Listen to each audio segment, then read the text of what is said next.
দর্শক, রাজশাহী বিশ্ববিদ্যালয় ক্যাম্পাসের খবরাখবরের আগের সংবাদেও আমরা আপনাদের জানিয়েছিলাম রাশিদুল হক রুশো আমাদের সাথে সেখান থেকে যুক্ত হয়েছিলেন।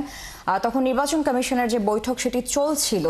এই মুহূর্তে আমরা যতটুকু জানি যে নির্বাচন কমিশনের বৈঠকটি শেষ হয়েছে। আমরা এখনকার কি পরিস্থিতি সেখানকার সেটি জানবো।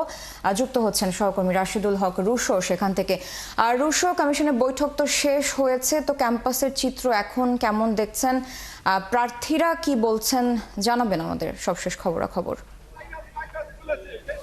সারা আসলে আমরা এখন যেখানে আমি অবস্থান করছি রাকসু কোষাধ্যক্ষের কার্যালয়ে, এবং ভেতরেই ঠিক নির্বাচন কমিশনের যে সদস্যরা তারা কিন্তু আছেন। তো সেক্ষেত্রে যেটি হয়েছে যে আমরা যেটি ভেতরের আবহ দেখে বুঝতে পারছি যে মিটিংটি হয়তো ইতিমধ্যে শেষ হয়েছে, তবে ব্রিফিং এর জন্য আসলে অপেক্ষা। এখানে ব্রিফিং এর প্রস্তুতি নেওয়া হচ্ছে। কিছুক্ষণের মধ্যেই হয়তো কমিশনের পক্ষ থেকে এসে আনুষ্ঠানিক যে ঘোষণা সেটি করা হবে, বা মিটিং এ কি ধরনের সিদ্ধান্ত হয়েছে সেটি কিন্তু তারা জানাবেন। এর আগে আসলে আমরা যেটি দেখেছি যে এই যেহেতু শিক্ষক কর্মকর্তা কর্মচারীদের কমপ্লিট শাটডাউন এখানে রাজশাহী বিশ্ববিদ্যালয়ে চলছে, তো সে কারণে আসলে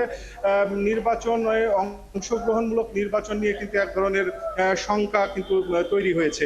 তো সেই আমরা দেখেছি 4টি প্যানেল এবং কিছু স্বতন্ত্র প্রার্থী তারা নির্বাচন কমিশনে তারা স্মারকলিপি জমা দিয়েছেন যে অংশগ্রহণমূলক নির্বাচন যেন অনুষ্ঠিত হয় সেই পরিবেশ সৃষ্টি করার লক্ষ্যে। পাশাপাশি ছাত্রদল মনোনীত যে ভিপি প্রার্থী আছেন তিনিও কিন্তু দাবি করেছেন যে পূজার ছুটির পরে নির্বাচনটি হলে অংশগ্রহণমূলক নির্বাচন হয়। তবে ছাত্র শিবির সমর্থিত যে প্যানেল সম্মিলিত শিক্ষার্থী জোট, সেই জোটের ভিপি প্রার্থী তারা কিন্তু আবার বিকেলে কমিশনের সাথে দেখা করেছেন এবং 4 দফা দাবি জানিয়েছেন, এবং তারা যে দাবি জানিয়েছেন যে নির্বাচন 25 তারিখে, অর্থাৎ যেই তফসিল অনুযায়ী যে ডেট নির্ধারণ করা হয়েছে সেই ডেটেই যেন নির্বাচন অনুষ্ঠিত হয়।